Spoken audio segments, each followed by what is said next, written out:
ये प्रीमियर का 23 वाला वर्जन है, ओके याद है। कोई भी आपसे बोलता है कि प्रीमियर का अगर यूज़ करते हो तो आप सिंपल बोल रहे हो कि वीडियो एडिटिंग करने के लिए हम प्रीमियर का यूज़ करते हैं। मतलब फॉर एग्जाम्पल तो आप बता सकते हैं बट वीडियो कलेक्ट करने के लिए, मतलब एडिट करने के लिए, बिफोर एंड आफ्टर करने के लिए, कोई भी साउंड को अनलिंक करना चाहते हो कैप्शन, तो सारा काम होता है हमारे सेकेंड। और जितनी आपके पास पॉड पर जैसे एक्टिव होती है, ओके, वो सब इसमें याद है। सबसे पहले बात करते हैं इसके इंटरफेस के बारे में।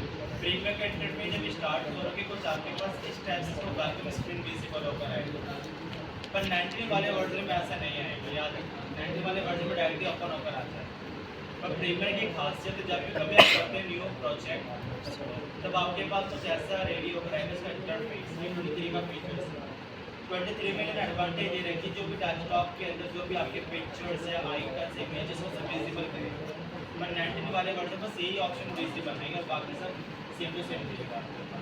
और प्रीमियर ये कहना चाहे जब भी कोई आप प्रोजेक्ट बनाते हो तो पहले कोई प्रोजेक्ट के नाम में आपको तो बता दो, जैसे लाइक हमारी फर्स्ट क्लास है, कहाँ पर इसका लोकेशन सेव करना चाहते हो तो आपने बताया इसको यहाँ पर बाई डिफॉल्ट जो मिलेगा डॉक्यूमेंट मिलेगा, पर मैंने इसका यहाँ पर डेस्टिनी चेंज करना है म्यूजिक, और आपने यहाँ पर सिलेक्ट फोल्डर कर देना। आपके पास यहाँ पर सी यूजर एम के मतलब आपका मेन यूजर और लास्ट में आपका जो डेस्टिनी लोकेशन को आपको बता देगा। अब जैसे आप क्रिएट करते हो, क्रिएट करने के बाद आपका जो इंटरफेस हो कुछ आपके पास इस टाइप से क्रिएट होता है। तो बाई डिफॉल्ट जो प्रॉपर्टी यहाँ पर विंडो में आना वर्क स्पेस, और यहाँ मिलेगा आपके पास एडिटिंग, और एडिटिंग में कलरनेस को दिस सेट, ये आपके पास कुछ इस टाइप का इंटरफेस है। और आप सभी ने लिख भी लिया है किसी टाइटल को थोड़ा समझो। दो बार को बोलते अपना टाइटल बार, सेकंड बार को बोलते अपना मेन्यू बार, थर्ड टाइप के अंदर आपके पास यहाँ पर इंपोर्ट, एडिट या एक्सपोर्ट का ऑप्शन आ रखे। पर 19 वाले वर्जन में आपके पास यहाँ पर कुछ आएगा वर्क स्पेस। अभी वर्क स्पेस का मतलब क्या होता है, वहाँ पर ऑडियो, वीडियो, एडिटिंग, असेंबली, आपके पास कलर्स, आपके पास ग्राफिक, फॉर एग्जाम्पल जो प्रॉपर्टी आपके पास इन्होंने यहाँ अंदर दिखा रखी है 19 वाले वर्जन में उन्होंने बाहर यहाँ पर विजिबल कर रखी है। मैं आपको दोनों का भी समझा रहा हूँ क्या क्या फर्क है, ठीक है, तो याद रखो। मैं आपको बता टॉप बार को टाइटल बार, सेकंड बार को मेन्यू बार, थर्ड टाइप का अपने यहाँ वर्ड बोल सकते हो, और पूरा पैनल हमारे पास एडिटिंग का चल रहा है, तो याद रखना। इसका बोलते हैं सोर्स मॉनिटर, क्या बोलते हैं, सोर्स मॉनिटर। ये आपका प्रोग्राम मॉनिटर है। ये आपके पास पैनल डॉक का मतलब डॉक्यूमेंट, ओके, याद रखना। ये आपके पास टूल बॉक्स है, ये आपके पास पूरा टाइमलाइन सिंपल। बात अब ये करते हैं किस टाइप से मैं एडिटिंग करनी है। मेरे अकॉर्डिंग जो प्रीमियर चलेगा मैं अपने अकॉर्डिंग थोड़ा कस्टमाइज़ कर लेता हूँ, जो भी आप कम्फर्ट लगे अपने अकॉर्डिंग आप कर लेंगे। मैं पूरा इंटरफेस को जिस टाइप से लेके चलता हूँ, आपने प्रोग्राम को ऐसे पकड़ा, ड्रैग कराया, साइड में आपने ड्रॉप कर दिया। ड्रॉप करने के बाद मैंने थोड़ा इंटरफेस अपने अकॉर्डिंग कुछ ऐसे करा, प्रोजेक्ट्स को मैंने ऊपर ऐसे ड्रैग करा। जितने भी आपके पास यहाँ पे टैब्स आ रहे होंगे ना, ये सबको मैं ऐसे ऊपर ड्रैग एंड ड्रॉप करूँगा। सर आप ऐसे क्यों कर रहे हो, आपको बता रहा हूँ। इससे मेरे पास जो एडिटिंग होगी यहाँ पर प्रीव्यू दिखाएगा, यहाँ पर मेरे पास सारा वर्क आएगा, यहाँ सारी मैं चीज़ अपने को कंट्रोल करूँ और यहाँ समझना किस टाइप से होगा। आपके स्टार्टिंग सबसे पहले अपना प्रोजेक्ट्स के बाद आपके पास यहाँ मिलेगा इफेक्ट कंट्रोल, तो सबके बाद आपका सेकंड आना चाहिए। उसके बाद फिर मैं करता हूँ अपने अकॉर्डिंग इफेक्ट, तो प्रोजेक्ट, इफेक्ट कंट्रोल और इफेक्ट, ये सबसे ज़्यादा इन तीनों काम में एडिटिंग लेवल किया। देखते कैसे काम करोगे। प्रीमियर के अंदर सबसे पहले बात करते हैं इंपोर्ट मीडिया टू स्टार्ट। कोई भी एडिटिंग करना चाहते तो सबसे पहले आपको मीडिया ड्रॉप करना पड़ेगा। मीडिया को मतलब कोई भी वर्ड या कोई पिक्चर या कोई आइकन या कोई शेप्स वगैरह। तो आपको यहाँ पर मैं 5 तरीके बताऊँगी कैसे आप इंपोर्ट करा, तो इसके लिए डबल टैप करो तो आपके पास पिक्चर यहाँ पर इंसर्ट करने का ऑप्शन देगा, लाइक इंपोर्ट शॉर्ट में कंट्रोल आई, ओके, याद है। या फिर राइट क्लिक करके इंपोर्ट आता है आपके पास, या फिर shortcut control I different method है। इंपोर्ट का मतलब फाइल में चाहिए, कंट्रोल आई शॉर्टकट मिल जाएगा, या फिर फाइल में आकर और फाइल में गए और आपने इसी पिक्चर को ऐसे ड्रैग एंड ड्रॉप करा के प्लेस करा। तो ये 5 तरीके मैं आपको बता दूँ, देखिए डबल क्लिक या फिर राइट क्लिक इंपोर्ट या शॉर्टकट आपके पास कंट्रोल आई, या फिर मेन्यू बार के अंदर मिलेगा आपके पास कंट्रोल आई, या फिर फाइल में ऐसे हो जाए ग्राफिक ड्रैग एंड ड्रॉप कर दें। विदाउट मेथड मैं डबल टैप करता हूँ और आपके सामने एक पिक्चर प्रेजेंट करूँगा। और ये तो हमारे पास पिक्चर कुछ है देख रही है। अब थोड़ा समझो, किसी ने आपको पूछा कि मैं चाहता हूँ सिस्टमेटिस को मुझे बताओ क्या इसका विड्थ है, क्या इसकी हाइट है, कितना फ्रेम है, क्या है, ये आपको कुछ नहीं पता। तो पता क्या चलेगा, अगर मेरे पास यहाँ पे मैं कर्सर रखता हूँ तो बहुत तो मैं कर्सर पे दिखा भी देता, अगर नहीं दिखाए तो आपके पास यहाँ पर कुछ आइकन है। इन आइकन का मतलब लिस्ट व्यू, लिस्ट का अकॉर्डिंग कोई भी आपको आइकन विजिबल नहीं होगी। अगर आप चाहते हो आइकन व्यू तो आपके पिक्चर का जो आइकन या इमेजनरी होगी वो आपको विजिबल होगी। एक होता है आपके पास कुछ यहाँ पर फ्री फॉर्म व्यू, इसका मतलब जो मल्टीपल आपकी पिक्चर्स होंगी तो अपने मुताबिक को लेकर के अकॉर्डिंग कन्वर्ट भी कर सकते हैं सीक्वेंस वाइज। कोई भी आपको साइज छोटा बड़ा करना चाहते हैं, मिनिमाइज और मैक्सिमाइज, तो उसे यहाँ से भी ड्रॉ कर सकते हैं। विदाउट यहाँ पे किसी अब थोड़ा आगे चलते कैसे कर चलेगा आपके पास। जब यहाँ पर मैं थोड़ा कर्सर लेकर जाऊँ तो कर्सर पर नीचे को देखो, स्टिल इमेज का ऑप्शन दिख रहा है। स्टिल इमेज के देखो डायमेंशन 1181 बाय 12, ये इसका एक्चुअल क्या रेशो है।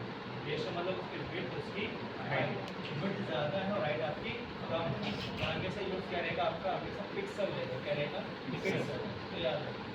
अब नीचे कुछ आपके पास आ रहा है टाइम कोड, आपने लिख भी रखो टाइम कोड के बारे में। अब टाइम कोड होता है क्या, थोड़ा समझिए। अब टाइम कोड का मतलब तो टाइम के बारे में बात कर रहा होगा। अभी तक हमने जो पढ़ा है और देखते भी हम ये देखते हैं सेकंड, मिनट और आपके आवर्स देखते हैं। और ये क्या है, ये फ्रेम्स है। अब जितने बच्चे जानते हैं एफपीएस के बारे में, एफपीएस का मतलब होता है फ्रेम पर सेकंड। एफपीएस का फुल फॉर्म क्या होता है, फ्रेम पर सेकंड। एफपीएस फ्रेम पर सेकंड। इसका यूजली हम जो काम करते हैं ज़्यादातर वो काम होता है एडिटिंग के। अब थोड़ा समझो कि स्टैटिक फ्रेम्स की मैं आपसे बात कर रहा हूँ।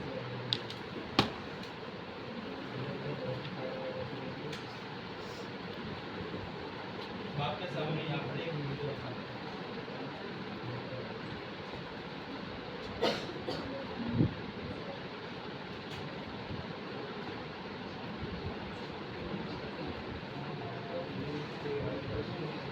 फ्रेम्स को थोड़ा समझिए बड़े ध्यान से। जब कभी हम किसी कैरेक्टर को देखते हैं या कोई भी मोशन देखते हैं तो काफ़ी अच्छा एडिटिंग दिख रही होगी, बहुत अच्छा स्मूथ चल रहा है। बट उससे पहले मैं आपको फ्रेम को क्लियर करना चाहता हूँ। जब कभी हम एडिटिंग देखते तो हमें एडिटिंग बड़ी अच्छी लगती है, पर उसके पीछे में जो पास्ट हम देखते हैं वो बना कैसे। तो अब यहाँ देखो हर एक आपके पास इमेज के अंदर चलने का तरीका सबका डिफरेंट दिख रहा होगा। फॉर एग्जाम्पल बाउंसिबल एनिमेशन करी होगी फोटोशॉप में, हर फ्रेम्स के अंदर बॉल को गिरने का तरीका वो आपका अलग अलग है।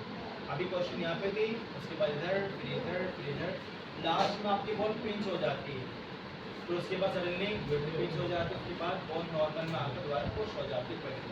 तो एनिमेशन काफ़ी बाउंस दिखना स्टार्ट कर देती है। इसका मतलब क्या है, हर एक फ्रेम्स के अंदर जो कैरेक्टर का चलने का तरीका वो अलग अलग है, और जब आप उसको प्ले करते स्टार्ट करते हो काफ़ी अच्छा दिखता है। और अब यहाँ थोड़ा समझो कि फ्रेम्स का मतलब क्या होता है यहाँ पर। अब आप देखो जितनी फ्रेम ज़्यादा होंगी उतने चलने का तरीका जो बेटर काफ़ी बेटर होगा। बट जैसे आप फ्रेम को कम करते हो तो फ्रेम कम करने पर कैरेक्टर का चलने का तरीका देखिए, जो स्मूथनेस आपको पहले दिख रही है वो नहीं दिखेगी, पर जैसे बढ़ा देते हो आप फ्रेम, क्या हो रहे हैं यहाँ पर समझ में नहीं आ रहा है।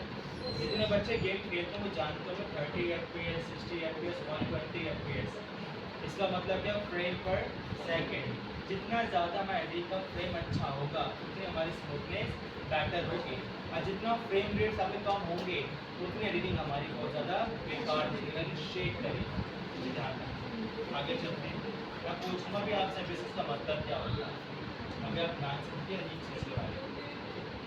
तो अभी तक हमने समझा कैसे हमें अपने पिक्चर को रिकॉर्ड कराना है, कंट्रोल आई या डबल टैप या राइट क्लिक करके रिकॉर्ड, या आपके मेन्यू बार के अंदर प्राइमरी राइट इसको रिकॉर्ड कराएंगे।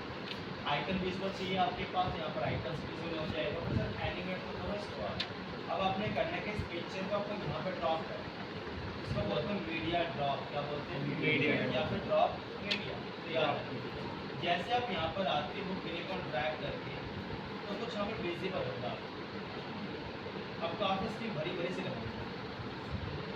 अभी तक आपके पास में भी बाग था, काफ़ी खाली खाली दिख रहा होगा, अगर आप इसको यहाँ हटा बहुत ब्लैंक, पर जैसे ही मैं इसको यहाँ पर आता भी क्या है आपके पास पिक्चर है, जैसे इस पिक्चर को आप यहाँ पर ड्रॉप करके ये क्या बन कर आते हैं, इसको बोलते हैं सीक्वेंस। क्या बोलते हैं सीक्वेंस। अभी आप यहाँ पर ध्यान समझ लें, इस पिक्चर के अंदर जैसा वहाँ पे स्टिल इमेज का ऑप्शन आ रहा था, फिर आपको स्टिल इमेज, बट जैसे पीछे आती तो वहाँ पे स्टिल इमेज से क्या आ रहा था आपके पास सीक्वेंस आ रहा है। सीक्वेंस, सीक्वेंस का मतलब होता है न्यू पेज, क्या होता है न्यू पेज।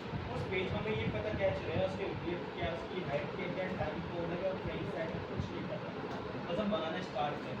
अब कोई पूछने लग जाए बेटा मुझे इसका बताओ फ्रेम कितना है, वैसे नीचे आपको सबको दिख रहा होगा, तो आप यहाँ पर थोड़ा सा क्लिक करके रखो बस सबको विजिबल हो जाएगा। बट मुझे फिर भी इसमें पेज दिख रहा है कि बनता कहाँ से है, तो किसी भी सीक्वेंस को एडिट करने की शॉर्टकट ही नहीं है, आपको बार बार कहाँ जाना पड़ेगा, सीक्वेंस सेटिंग्स के। आप जैसे यहाँ पर आओ उसके सेटिंग के अंदर, तब आपके पास कस्टम में यहाँ पर आएगा टाइम बेस। टाइम कोड अलग होता है, टाइम बेस अलग होता है। टाइम बेस होता है फ्रेम्स, क्या होते हैं आपकी फ्रेम्स होते हैं, और टाइम कोड होता है आपके पास कितना से लेकर कहाँ तक आपको एंड है, स्टार्टिंग और उसकी एंडिंग, स्टार्टिंग 0 से कर रही हो और एंड अपना कितने कर रहे हो 1 आवर से भी कर रहे हो, तो जो फ्रेम्स होंगे वो होंगे आपके पास टाइम कोड। और टाइम बेस का मतलब है कितना एम्पियर्स में बना रहे हैं, यानी कि फ्रेम पर सेकंड। ठीक है, अब जैसे मुझे इसका ये चेंज भी करना है, अब से ध्यान देखो यहाँ पर बाद में लिखना है। अगर आपने स्केल मोशन को डिसेबल करा, इसका मतलब ये है कि अगर आप चेंज करोगे तो हाइट को भी अपने मुताबिक चेंज कर सकते हो, बट अगर आपने इसको ऑन रखा, इसको चेंज कर रहा हूँ मैं यहाँ से, आप देख रहे हैं यहाँ पर भी चेंज नहीं हो रहा है। सर क्यों नहीं हो रहा है, थोड़ा समझा भी देता हूँ। जब कभी हम इसको यहाँ पर चेंज का कस्टम्स के अंदर, तो कस्टम हमारे पास एडवांटेज होती है कि आप कोई भी प्रीसेट को यहाँ पर इजीली कर सकते हैं। ये राइट वर्ड, ये कौन सा फॉर्मेट है, रीड फॉर्मेट, या फिर आपके पास एनसीएस फॉर्मेट है, ये हमारे पास रीड फॉर्मेट होगा, यानी कि बनने के बाद तो अपने फॉर्मेट को चेंज कर सकते हैं। और किसी ने बोला मुझे लैंडस्केप बना के दिखाओ, तो लैंडस्केप बनाने के क्या करेंगे, सीक्वेंस, सीक्वेंस सेटिंग्स। अब आपको ये डिजिट क्या करनी है, जो पीछे उसको आगे कर दो, जो आगे से उसको पीछे कर दो। अब ये कौन से पीछे बन गया आपका फुल एचडी, ये कौन सा है आपका, एक होता है एचडी, एक होता है फुल एचडी, एक होता है 1K 2K 3K 4K, ये क्या रेजोल्यूशन होता है। ओके, और जिनको उसके विड्थ होते हैं और हाइट वो उसका रेजोल्यूशन होता है, ध्यान रखना से पेज है। ओके, तो अगर मुझे पहले से करना है इसको, तो मैं क्या करूँ, पहले से करने के लिए बस आपको एक काम करना पड़ेगा, नीचे वाला सीक्वेंस हटा दो। जब कभी पिक्चर को डायरेक्ट इंपोर्ट करते हो तो आपका जो एक्चुअल जो साइज है वो भी दिखाएगा। अगर आपने क्या करा, मैं दोनों को हटा दूँगा, आपकी मर्जी से पहले मैं अपना खुद का पेज रेडी करना चाहता हूँ, तो कैसे, कंट्रोल है new page shortcut, new page मतलब न्यू सीक्वेंस निकलेगा। ओके, अब जैसे हम यहाँ पे अगर तो दिखाते हुए कौन सा डिजिटल यूज़ कर रहे हो। अब जैसे मेरे पास फ्रेम्स यहाँ फोल्डर है डिजिटल SLR करके, तो यहाँ पे मैं क्लिक करता हूँ, तो यहाँ मिलेगा आपके पास DSLR करके, तो मेरे पास जो प्रीसेट वो DSLR का चल रहा है। इस मान देखिए कि यहाँ आपके पास कैमरे के प्रीसेट्स के बने, जैसे A4 A3 A5 A20 होते हैं कुछ सेट्स। अब जैसे यहाँ पर सेटिंग में आई, अगर आपने प्रीसेट यूज़ कर रखा है, मैं यहाँ पर आता हूँ, मैंने यहाँ पर चेंज कर 2000, और 2000 के बाद मैं यहाँ चेंज कर दूँ, तो DSLR थोड़ी ना बनाई, आपने प्रीसेट को चेंज कर दिया। अगर मैं A4 में एक वैल्यू पे डालता हूँ, A4 नहीं होने वाला, रीज़न आपने डिजिट के साथ क्या करेगी, जवाब करेगी। इसका मतलब जो एक्चुअल उसका डायमेंशन वो आपको रहना पड़ेगा। अगर मैं कस्टम करता हूँ तो आपके पास राइट से कुछ भी रखो, उसमें फर्क नहीं पड़ता। कस्टम का मतलब क्या, अपने अकॉर्डिंग वैल्यू कुछ कर दो। तो अगर मैं यहाँ से कोई डिजिट बनाता हूँ 920 करके बाई 1080, तो ठीक है।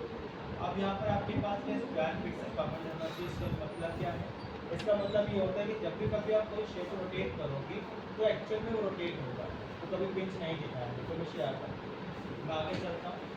अब जैसे नीचे आपको सेम वैल्यू जो ऊपर दे रखी है वो नीचे भी दे रखी है, और आपका आइटम में एंटर प्रेस करूँगा। अभी क्या बन चुका हमारे पास है सीक्वेंस यानी कि प्रोजेक्ट, तो याद रखना। अब जैसे हम यहाँ पर आते हैं शेप के ऊपर, मैंने शेप बनाया यहाँ पर क्लिक और ड्रैग। अब आप जैसे सिलेक्शन टूल पर आओगे तो आपके पास दिख भी होगा, कॉर्नर का म्यूजिक राउंड भी कर सकते हैं। मैंने यहाँ पर राउंड करने का कोई ऑप्शन दिया, आपको यहाँ कॉर्नर राउंड राउंड करते ही 23 वाले फीचर्स, 90 फीचर्स याद। आप यहाँ पे गए, आपको इसे कंट्रोल कैसे करोगे, तो यहाँ पर आके जो टाइमलाइन प्लस, तो मैं यहाँ पर प्लस करने से मैं टाइमलाइन की होती है मिनिमाइज और मैक्सिमम, लिख दो लिख क्या नहीं, पहले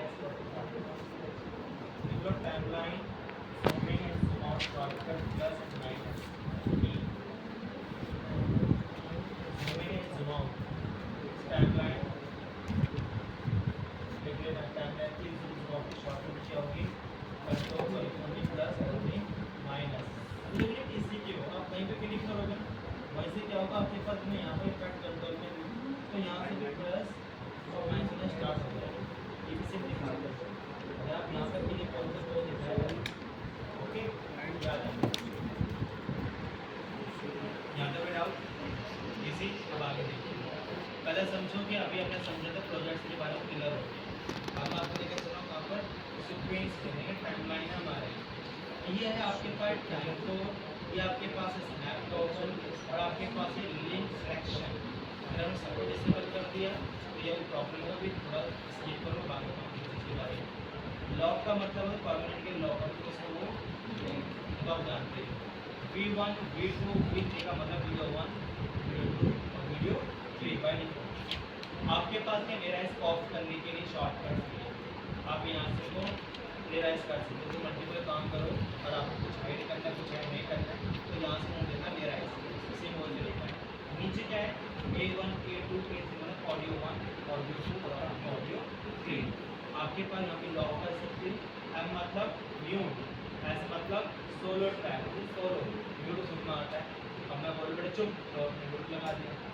सोलो का मतलब क्या होता है अगर आप मल्टीपल साउंड लगाते हो अब आपने कोई भी मल्टीपल एक साउंड को इनेबल कर दिया तो सारे ऑटोमेटिक हो जाएंगे म्यूट समझ पा रहे नहीं आ रहा है मैं कह रहा हूँ अगर मल्टीपल सॉन्ग चल रहे हैं और आपने कोई भी एक सॉन्ग चला दिया तो वो होगा सोलो ट्रैक ऑटोमेटिक सॉन्ग ठीक है तो यहाँ तो कोई डाउट आपके पास सब क्लियर हो गया आगे चलिए अब तो यहाँ फोकस करो प्रोग्राम विंडो पे अब ये प्रोग्राम मॉनिटर करता है क्या है अगर आपके नीड ये है कि मेरे पास ड्यूरेशन क्या है स्टार्टिंग की 0 और लास्ट हमारा 5 अब 29 क्या हमारा ये फ्रेम है आगे वाली क्या हमारे सेकंड है इससे आगे वाला मिनट इससे आगे वाला आगे मेरे मतलब तो याद है जब कोई 59 होता है तो 59 दिखता भी तो है कभी आपने बोली यहाँ पर देखा 60 लिखा हुआ क्यों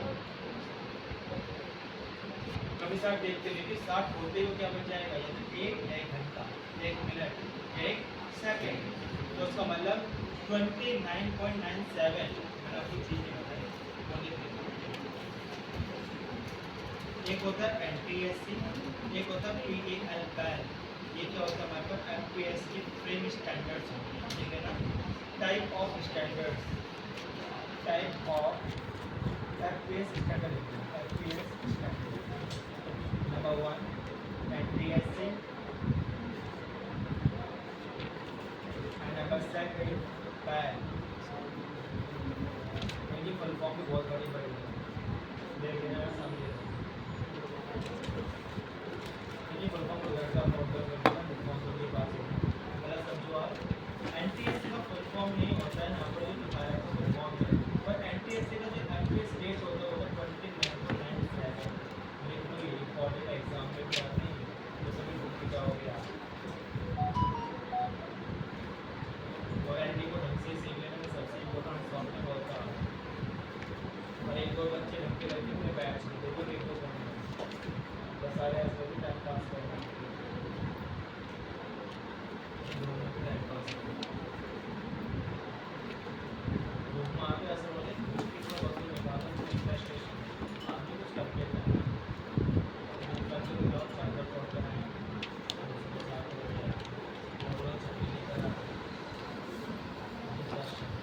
देखिए आप सभी में सैलरी क्या होता है 25 मिनट पर सेकंड और NTSC का क्या होता है 29.97 ठीक है सुबह NTSC और पैल क्या है NTSC और पैल क्या है